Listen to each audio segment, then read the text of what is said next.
Hey guys, I'm back giving another video. Welcome back to my channel. First, I want to say, um, haven't really been posting like that, so I haven't really been posting. I think I'm gonna try to do like more daily videos that are like shorter instead of like one long wrap up. Okay. So basically, I haven't been posting because I haven't been feeling well. I've been pretty sick with my medical conditions and whatnot. So I've been really out of it this last like week and a half. So, yeah, I'm trying to come back and post because I'm really sick of seeing other people's videos on the timeline and not my videos. So, what I wanted to talk to you guys about is I wanted to go ahead and talk to you guys about the Carmelo Anthony trade. I know I'm like super late on that, but I still wanted to give my 2 cents and put in, my take on things. So, Carmelo Anthony got traded to the OKC Thunder. He waived his no trade clause.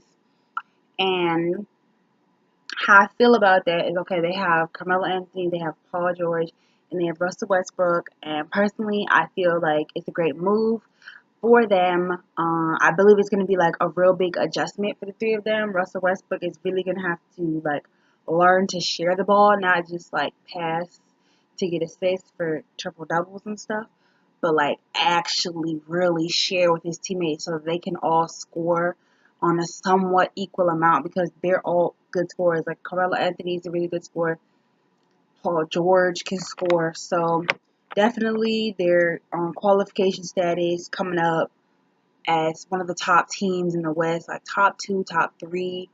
I love the Spurs. Y'all already know I love the Spurs, but the Spurs are coming off a lot of injuries, like Tony Parker injury, Kawhi Leonard.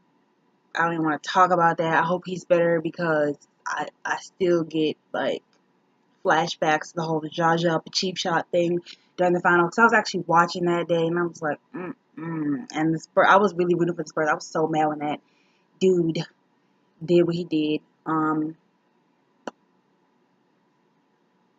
Yes, I believe it's going to be like a real big adjustment for the three of them, but it's definitely something that can be done.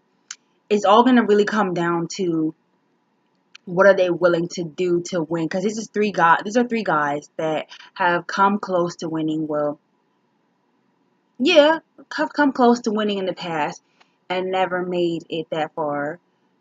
Carmelo the Nuggets and the whole fiasco of the Knicks. That wasn't even gonna ever. That wasn't coming close to shit. That wasn't coming close to nothing. Russell Westbrook made it to the Western Conference Finals 2016. He made it to the 2012 Finals just to lose to LeBron. So they all really had come close. Paul George had made it pretty far at one point with the Pacers, I think to the Eastern Conference, I think, a few years back. And they all really came close to making it where they want to go.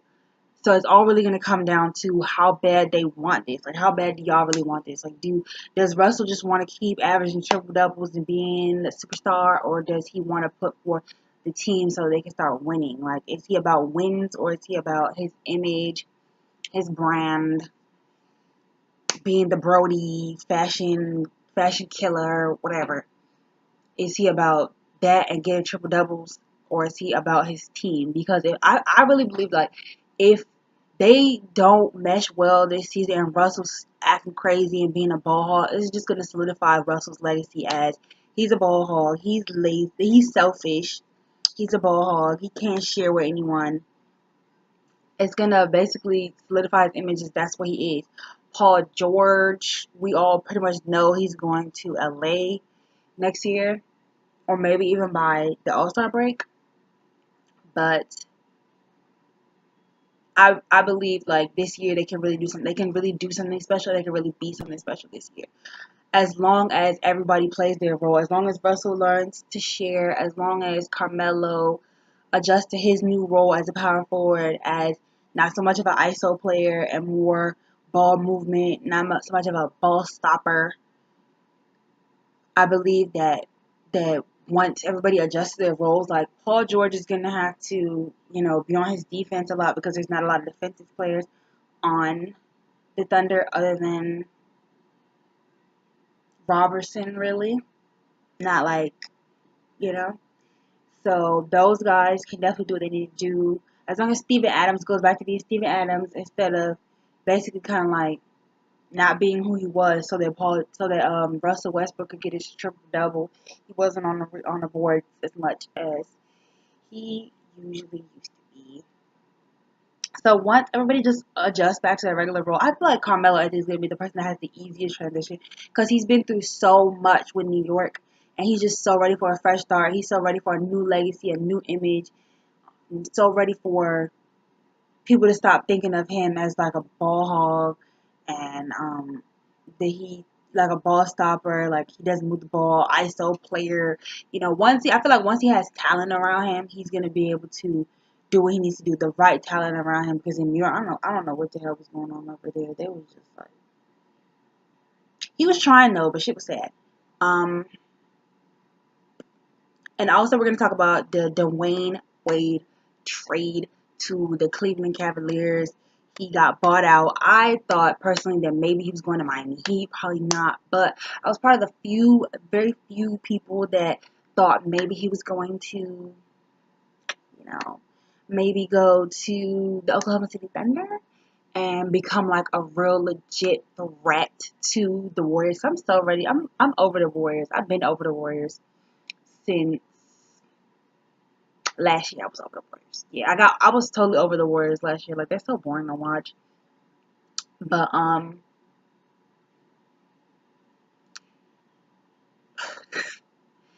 was I'm so over the Warriors, but I thought he was really gonna go to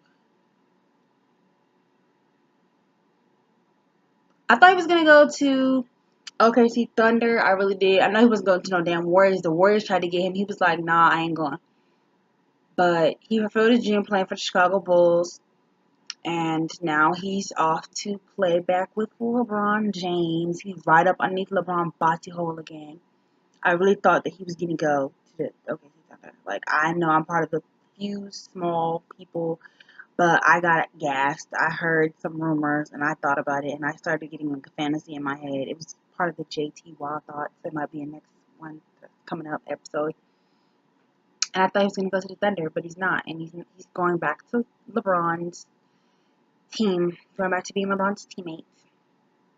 And, I'm happy for the Cavs because they're coming up in the East. And basically what Dwayne Wade is going to go there and do is be their scorer because they don't have Isaiah Thomas anymore. He's not coming back till December, which is good, because it was originally reported that he wasn't coming back till February after the All-Star break. So, yeah, December. Supposed to be coming back in December, and he's supposed to come back in December. And they don't have, they have Derrick Rose, but Derrick Rose is not the same old Derrick Rose. Derrick Rose is still adjusting to who he is right now. He's still young. He can still figure it out, but it's good for them to have that extra score that's going to come out there and not afraid to take and make big shots. And I'm pretty sure LeBron's like, yeah, I got my dude back. I got my nigga back. Yeah, bitch, you went over there to the Celtics. Go over there. You got to now focus on your chemistry and gelling with their ass and the racist ass fans in Boston. And I ain't got to deal with that because Cleveland love me. So LeBron's lit right now. Probably in his head like, yeah. Although it could go either way. I still feel like Dwayne Wade could be very helpful to the team because even though he's older, he's still a bona fide superstar and he still has gas left in the tank. So he could go over there and he could help them. And even though I wanted him on the Thunder to really make some noise and really shake things up in the West, I'm happy for him. He's still in the East. He always been in the East. He gonna stay in the East. And he's about to go with LeBron, and they're about to go fight again. One last hurrah. I don't think they're winning a championship, but one last hurrah. So good for them. I'm happy for them. Yeah, that's all I have to say for right now. I'm probably be back with more content and more videos. So I'm out of here, guys. So peace. It's your girl, Janice.